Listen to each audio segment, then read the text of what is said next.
What's going on, guys? It's Diamond Dan back again with another one. So today we're going to start a new series, and in this new series we're going to be breaking down different fantasy players and their 2020 fantasy seasonal outlook.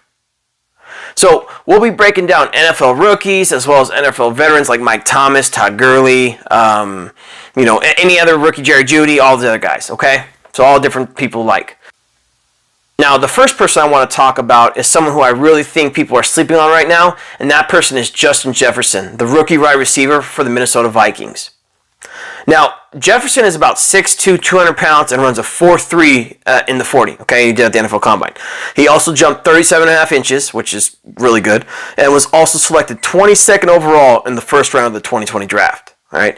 Now, Jefferson in his first year of college at LSU did not record a single catch in 2017. All right. Then the next year in 2018, he led the team with 54 catches and 875 yards and 6 touchdowns. All right. Then as a junior in 2019, Jefferson led the country with 111 receptions. Also, his 18 receiving touchdowns for the season ranked second in the country, only behind his teammate Jamar Chase. And also his 1,540 receiving yards were third most in the country. Now, Jefferson had an historic performance in the Peach Bowl game. I'm not sure if you guys got to watch that. But he caught 14 passes for over 200 yards and 4 touchdowns, all right?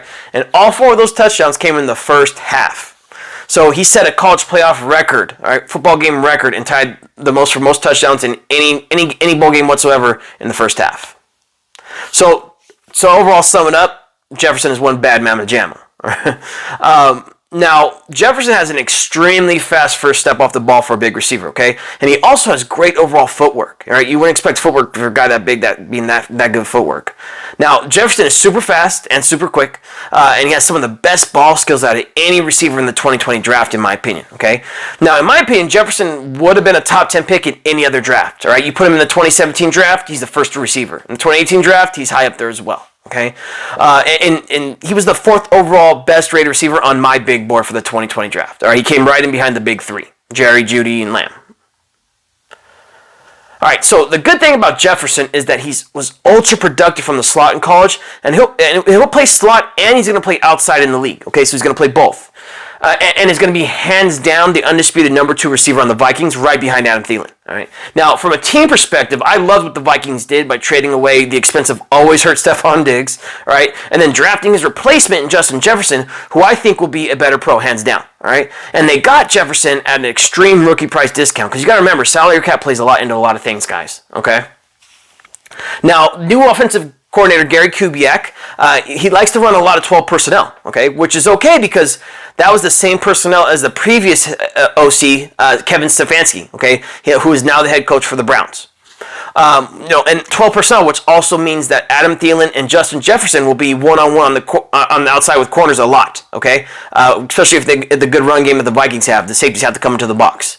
Now, which is something in the 12 personnel, him being in single coverage, which is something that Jefferson will take advantage of. Jefferson is great at getting open and making things happen when he's one-on-one with the corner on the outside. All right, and this year I expect teams to really key on Adam Thielen since they're going to think he's only the number 1 there, which means Cousins is going to be really relying heavily on Justin Jefferson as his second option at times. All right, right now Justin Jefferson's ADP is 14.2. All right, it's 14.2, which means that Jefferson is being taken in the 14th round on average in fantasy football drafts. All right, which means that a receiver with Jefferson's skill set and target opportunity is almost going undrafted in fantasy drafts. All right, and I mean wow on that. All right, so listen, my fantasy brethren. If you're in a 12 to 16 team fantasy league, and say you have you have one of the teams with a lot of bench positions, you already got a lot of depth, and you're just trying to get more people, then make sure you're the person who selects Justin Jefferson as a late round flyer. Okay, because I'm telling you, you won't regret it. All right, so let's just think about it. There's pretty much no risk in drafting Jefferson in the 14th round, right? But there is an extreme huge chance for upside, all right, and a big chance at a big reward. Because really, Jefferson has the skill set to be a number 1 receiver in fantasy this year. All right, he does. And with Jefferson stepping into Stephon Diggs' role immediately as the number 2 receiver on the Vikings offense, Jefferson can be a wide receiver 2 or 3 at some weeks at least, starting. Okay, and if Thielen, say, was to get hurt like he did last year and totally screw you over for the fantasy playoffs like he did me, lost me the damn championship. Anyways, then that means that Jefferson would step into the wide receiver 1 role right away. Okay, and have giant upside each week. Okay, he'd be Cousins' first target. So taking all that into consideration, I think Jefferson has a big chance to shine here in 2020. So going on, rating on the Diamond Dan 1 to 10 scale, all right? A 10 being that you have to draft Jefferson now. I would rate Justin Jefferson at a minimum 7.5 to 8.0, right? I think, in my opinion, Jefferson has one of the highest fantasy floors out of any receiver and any rookie wide receiver in the draft class this year, okay? And also, here's a little wager for all my listeners. If Jefferson plays in all 16 games in 2020, I'm calling it now, Jefferson will outproduce Stephon Diggs' 2019 fantasy numbers, all right? Boom, okay? And you can take that to the bank, all right? Because I'm telling you, he's a very, very talented. So that pretty much sums it up, guys. So, all right, my fantasy friends and players, thanks for tuning in to another episode of Fantasy Football Focus 1. This is your host, Diamond Dan, signing off. Make sure you hit that subscribe button if you're new to the channel. Also, shoot a comment down below if you want to debate. All right, guys, have a good one. Peace.